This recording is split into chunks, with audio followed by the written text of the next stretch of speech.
የወይዘሮ ሜላት ቤተሰብ አሁን ወደ ጥሩ ሁኔታ እያመራ ወይም ጥሩ መንገድ እየሄደ ይመስለኛል። ምክንያቱም ሀናም ብትሆን አሁን ስራ አግኝታለች። ሰላምዬም ያው ደፋ ቀና እያለች ነው ስራ ለመስራት። ነገር ግን የሰላም ነገር እኔ አሁንም ቢሆን አልተዋጠልኝም። እኔ እየፈራሁላት ነው። ያ ደላላ የሚያስገባበት ስራ ወይም ልትሰራ ያሰበችው ስራ እኔ መልካም መስሎ አልታየኝም። ብቻ የሆነ ችግር ውስጥ እንዳይከታት ፈርቼላታለሁ። ለምን ካላችሁኝ እዛ ቤት የገባ ሰራተኛ አይቆይም፣ ቶሎ ቶሎ ይወጣል። ያለ ምክንያት መቼም ጥሩ ቢሆኑ ማለቴ እዛ ውስጥ የሚሰራው ስራ ጥሩ ቢሆን ኖሮ ወይም አሰሪዎቹ መልካም ቢሆኑ የወጪ ገቢው ተስተናጋጁ መልካም ጥሩ ቢሆን ኖሮ የሚቀጠሩት ሰራተኛ አይወጡም አይደል ቤተሰብ። እኔ አሁን በጣም ሰላም እየፈረችላታለሁ። ሲቀጥል ደግሞ እኔ በጣም ነው ያሳዘነችኝ። ታውቃላችሁ ቤተሰብ ማርያምን በጣም ለወንድሟ ብላ ያን ያክል ዋጋ መክፈሏ እኔ እንጃ። በስመአብ በዚህ ልክ ለምናሴ ያላት ፍቅር፣ ለምናሴ ያላት ክብር፣ ለምናሴ ያላት የተለየ ስሜት በጣም የሚገርም ነው። እና እንድታያችኋት ቤተሰብ እንደዛ እያለቀሰች ስትነግረው እኔ እግዚአብሔርን በጣም ነው ያሳዘነች። በቃ አንጀቴን ነው የበላችውና እኔ በፊትም ጀምሮ ሰላምዬን በጣም ነው የምወዳት፣ በጣም ከምገልጽላችሁ በላይና በተለይ በአሁኑ ፓርት ደግሞ በጣም ነው ያሳዘነችኝ። በጣም ነው ያዘንኩላት። አሁን የምትሄድበትም ስራ ምን አይነት አጋጣሚ እንደሚገጥማት አላውቅም። ብቻ በየሄደችበት ጥሩ እድል አይገጥማትም። ነገር ግን ያሁኑን እንደው እውነት እጸልይላታለሁ ጥሩ እድል እንዲገጥማት ማለት ነው። ሰላም የኔ ምርጦች እንዴት ናችሁልኝ? ሰላም ናችሁ ወይ? በያላችሁበት ሰላማችሁ ብዝዝት ትርፍርፍ ይበልልኝ። ለዚህ ቻናል አዲስ የሆናችሁ ካላችሁ ሰብስክራይብ አድርጋችሁ የደወል ምልክቷን በመጫን ቤተሰብ ሆኖ ነባር ቤተሰቦቼ ቪዲዮውን ስትጀምሩ ላይክ እያደረጋችሁ እስከ ቪዲዮ ፍጻሜ ድረስ አብራችሁን ቆዩ።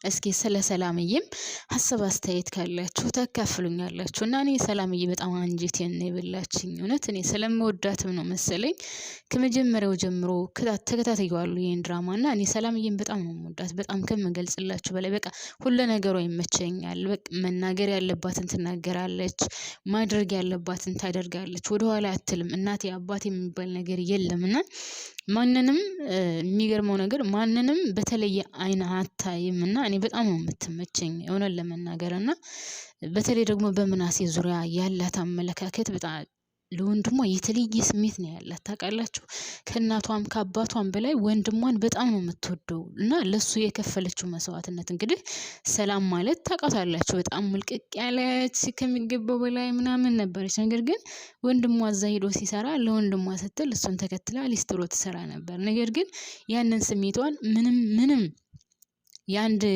ነጥብ ያክል አላሳወቀችውም። ማለቴ እሱን ጥበቃ እንደሄደች ስራውን እንደማትፈልገው ለሱ ብላ እንደሄደች ምናምን እንኳን አይደለም እሱ ወንድምየው እኛ እንኳን እንደዚህ ከርቀት የምንመለከተው ምንም አላወቅንባትም ነበርና አሁን ግን ላንተ ብዬ ነው እንደዚህ የሆንኩት። አንተ ፀሐይ ሲመታክ ምናልባት ቢያዞርህ ብትወድቅ የሆነ ሰው ቤት ተናኮለ የሆነ ነገር ብትሆን ብዬ እንጂ ስራውን ወድጄው አይደለም ብላ ስታለቅስ እኔ ራሱ በጣም ነው ውስጤን የበላችኝና ህይወት እንደዚህ ናት፣ ከፍ ዝቅ። ግን አሁን ሳስበው የወይዘሮ ሜላት ቤተሰብ የሚቀየሩበት ወይም ደግሞ ጥሩ ጊዜ ሊመጣላቸው ይመስለኛል። ግን ሀና አሁን ስራ ልትሰራ ነው ቤተሰብ። የሀና ነገር ደግሞ ምን እየመሰለኝ እንደሆነ ታውቃላችሁ? ወይዘሮ ሜላት ስትሰራበት የነበረው ቢሮ እሱ እንዳይሆን ነው የፈራሁት። የእናቴ ጓደኛ ናት ስራውን ያገኘችልኝ ብላለች። የወይዘሮ ሜላት ጓደኛ እኔ እስካሁን ድረስ አላየሁኝም። እስኪ እናንተ የምታውቁት አለ? ማናት የወይዘሮ ሜላት ጓደኛ? ድራማው ከጀመረ ጀምሮ እኛ የምናውቀው ጓደኛ የወይዘሮ ሜላት ወይዘሮ ባዩሽን ነው አይደለ? ሌላ የምናውቀው ጓደኛ የላትም። ሲቀጥል ከዛ ውጪ ታስታውሳላችሁ እርግብ ጋር ታስራ የነበረችው ማን ነበረ ስሟ? ወይዘሮ ሜላት የምታውቀው እሷን ነው። ከነሱ ውጭ እርግብ። ከዛ ውጭ እኔ ወይዘሮ ሜላት ሌላ ጓደኛ አብራት ሆና ወይም አብረው እንግድነት ተጠራርተው ተገባብዘው ምናምን ወይም አብረው እየሄዱ ያየነው ነገር የለም። የወይዘሮ ሜላት ጓደኛ ማን ናት? ይሄ ሌላ ጥያቄ ነው። ሲቀጥል እኔ አሁን ውስጤ እየጠረጠረ ያለው ሀና የምትቀጠርበት ቢሮ ወይዘሮ ሜላት ስትሰራበት ከነበረው ቢሮ ሳይሆን አይቀርም። ሲቀጥል ደግሞ ምናልባት ዩኤል በሴት አድርጎ እሷ እንድትሰራ ወይዘሮ ሜላት እምቢ ስላለች ለወይዘሮ ሜላት ጥሩ አስተሳሰብና ቀና አመለካከት ስላለው ቤተሰቡ ገንዘብ እንደሌላቸው ገንዘብ እንደሚያስፈልጋቸው ስለሚያውቅ ወይም ኢዩኤል ለወይዘሮ ሜላት ጓደኛ አስመስሎ ምናልባት እሱ ልኮባት እንዳይሆን ነው የምለው። ብቻ ግን እኔ በቃ 100% እርግጠኛ ባልሆንም ወይዘሮ ሜላት ከምትሰራበት ቢሮ እንዳትቀጠር ነው እየጠረጠርኩ ያለሁት ማለት ነው። እዛ ተቀጠረች ማለት ደግሞ ያቺ ሰላቢ ሴትዮ ሰላም ትሰጣታለች ብዬ በጭራሽ አላስብም። ሲቀጥል እኔ አሁን ወይዘሮ ሜላት ከዛ ቢሮ መውጣቷ እናንተ ምን ትላላችሁ? ቆይ ወይዘሮ ሜላት ከዛ ቢሮ መውጣት ነበረባት ወይ? አቶ መዘክር እስከሚመጣ ሁሉንም ነገር ችላ መቀጠል አልነበረባትም ወይስ ነበረባት? ብትቀጥልስ ምን ያክል ችግር ለራሷና ለቤተሰቦቿ ይደርስባታል? እናንተ ምን ትላላችሁ? እኔ በበኩሌ መቀጠል ነበረባት። ምንም ነገር ቢፈጠር እንኳን አዎ እቺ ሉሊት ተብዬዋ ወይዘሮ ሜላት እዛ ቢሮ እንድትሰራና እዛ እንድትቀመጥ ሴኮንድ እንኳን አትፈልግም። ግን ቢሆንም ሁሉን ነገር ችላ ማሳለፍ ነበረባት። ያው ቢያንስም መታ ይቅርታ ጠይቃታለች። ነይ ተመለሽ ስሪ፣ ካሁን በኋላ እኔና አንቺ ምንም ነገር አያገናኝንም፣ አንቺ ቀጥለሽ ስራሽን ትሰሪያለሽ፣ እኔም አልደርስብሽም ብላት ነበረ። ይህንንም ያለችበት ምክንያት ያው ታውቃላችሁ፣ ኢዩኤል ስለሷ ብዙ ነገር ያውቃል። እኔ ይመስለኛል ሉሊት ትምህርት የሚባል ነገር የላትም። ማለቴ አሁን ባለችበት ደረጃ የምትቀመጥበት ትክክለኛ የትምህርት ማስረጃ የላትም። ያው በጉቦ የምታልፉን ነገር አለ አይደለ? ብር ያለው ሰው ብዙ ነገር ማድረግ ይችላል እና እንደዛ እየሆነች ያለፈች ልጅ ናት። ስለዚህ ያንን ነገር ስለፈራችና ይህንን ነገር አቀብሻለሁ ይህንን ነገር ባወጣው እንኳን አይደለም አሁን ካለሽበትና ከዝቅተኛው ስራ ራሷ አትቀጠሪም ነው ያላት። ይህንን ነገር ስለምትፈራ አንደኛ ውሸት ነው፣ ሁለተኛ ያው ማጭበርበር ስለሆነ በብዙ ነገር ትከሰሳለች። ያንን ስለምትፈራ ወይዘሮ ሜላት ብትመለስ ብዙም ያን ያክል የምታንገላታት አይመስለኝም ነበር። ነገር ግን ያው ወይዘሮ ሜላት እምቢ ብላለች። ስለዚህ ወይዘሮ ሜላት እምቢ ስላለች ምናልባትም በወይዘሮ ሜላት ቦታ ሌላ ሰው እንዳይገባ ሀናን ሊቀጥራት ፈልጎ ይሆናል ብዬ ነው የማስበው። የኔ ሀሳብ ነው።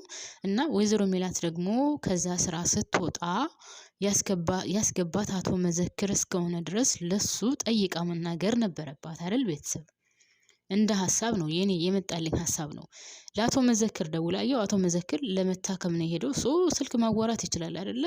ደውላ አይ እንደዚህ ነው፣ እኔ ከዚህ ስራ ልለቅ ነው፣ ልወጣ ነው፣ አልተስማማንም ወይም ደግሞ አልተስማማንም ባትልም ይሄንን ነገር መናገር ካልፈለገ በቃ እኔ ከዚህ ስራ ልወጣ ነው፣ ሌላ ስራ አግኝቻለሁ ማለትም ትችል ነበረ። ግን ለሰውየው ሳትናገር ነው የወጣችው። አቶ መዘክር ሲመጣስ አሁን የተፈጠረውን ነገር ሲሰማ እች ሉሊት ተብዬዋን ያስቀምጣታል ይመስላችኋል? አያስቀምጣትም። ምክንያቱም ያደረገችው ነገር ቀላል አይደለም፣ የሰራችው ስራ ቀላል አይደለም። ወይዘሮ ሜላት በጣም ገንዘብ ያስፈልጋታል። እሷ ግን ኢዩኤልና ያታደሰ የሚባለው ወይም ደግሞ አቶ መዘክር ለምን ተንከባከቧት፣ ለምን ለሷ ጠበቃ ይቆሙላታል፣ ለምን ይከላከሉላታል ብላ ቀንታ ነው እንግዲህ፣ በቅናት ነው እንጂ ምንም አድርጋት አይደለም። ሲቀጥል ደግሞ ያው በእውቀቷ ትቀናለች። ምክንያቱም እሷ ብዙ አመት ሰርታለች ከዛ ቢሮ። ነገር ግን ብዙ አመት ሰርታ ወይዘሮ ሜላት በአንድ ቀን የቀየረችውን እሷ በስንት አመት ሙሉ አልቀየረችውም። አንዳንድ ጊዜ ታውቃላችሁ በተፈጥሮ አንዳንዱ ሰው ጭንቅላቱ በጣም ፋስት ነው በተፈጥሮ ፈጣሪ ሲሰጠው፣ እና ለአንዳንድ ሰው ደግሞ በተፈጥሮ የሰው መውደድ ይሰጠዋል። ምንም ብታደርጉ ያ ሰው እንድጠላው፣ ያ ሰው አክትፍ ብሎ እንድተፋው፣ በአጠገቡ እንዳይደርስ እንዳደርገው፣ ሰው እንዳጣ፣ ሰው አጠገቡ እንዳይሆን የሚያደርግ ሰው አለ። ግን ፈጣሪ ግንባሩን ሰው ይውደድክ ብሎ ከቀባው የፈለገ ነገር ብታደርጉ የሰው አይወድቅም። እኔ ስላየውኝ ነው ጌታን። ስንት ሰው እየተረባረበበት፣ ስንት ሰው እየተባለ፣ ስንት በጣም ብዙ ነገር እየተባለ ግን ያ ሰው የሰው መውደድ ስላለው አንዱ ቢጠላው በዛኛው በኩል ፈጣሪ ይሰጠዋልና በጣም በሚገርም ሁኔታ ይህንን ነገር ስላየው ነው እንደዛ የምላችሁ። እንደው ማርያምን ከገንዘብ ይልቅ እግዚአብሔር የሰው መውደድ ይስጣችሁ። እመቤቴን የሰው መውደድ ከሰጣችሁ ሁሉንም ነገር ታገኙታላችሁ። ገንዘብን በሉት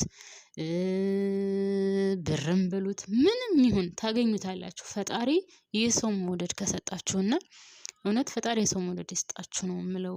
እና ለመወደድ ብላችሁ ምንም ብታደርጉ የፈለገ ሚሊዮነር ሆናችሁ ማለት ነው የሰው መውደድ ከሌላችሁ ዋጋ የለውም። ነገር ግን ድሃ ሆናችሁ ምንም ሳይኖራችሁ የሰው መውደድ ካላችሁ ገንዘቡ ራሱ በዛው ልክ ይመጣልና እኔ በቅርብ የማውቀውን ሰው ስላየሁ ነው እንደዛ የምለውና አሁንም ወይዘሮ ሜላት ያው በፊት ያው ገንዘብ ነበራት። ነገር ግን ያ ገንዘብ እንግዲህ ባልሆነ ሁኔታ ሄዷል። ግን ቢሆንም አሁን ከዚህ ቢሮ አቶ መዘክር ገና ስለሷ ማንነት ሲያውቅ ነው በጣም እንትን ያለው። እሷን ማገዝ የፈለገው ለሷ የሆነ ነገር ማድረግ የፈለገው ለዛውም እምቢ ያለችው።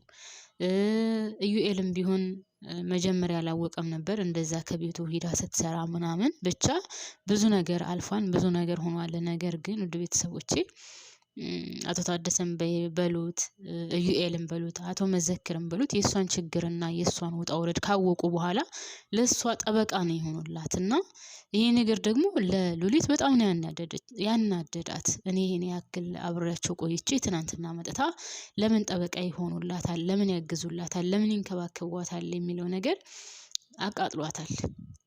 ሲቀጥል ደግሞ በዚህ ልክ የሰው ምቀኛ ምን ሆን ከሆነ የሰው የተደረገው ለምን ለኛ አልተደረገልኝም የምንል ከሆነ መቼውንም ቢሆን ከፍ አንልም። ያው የሰው ልጅ እስከሆነን ድረስ ለምሳሌ ነው አሁን እዛ ቢሮ ብዙ አመት ሰርቼ ትናንትና የመጣችውን ከኔ በላይ ሲንከባከቧት ለምንድነው እኔ ምን አድርጌ ነው ለምን ማለት አይቀርም። ግን ወደ ኋላ መለስ ብለን ደግሞ ስናየው የሰራው ስራስ ምንድነው ያበረከትኩት? ምን ያክል ጠንካራ ነበርኩኝ?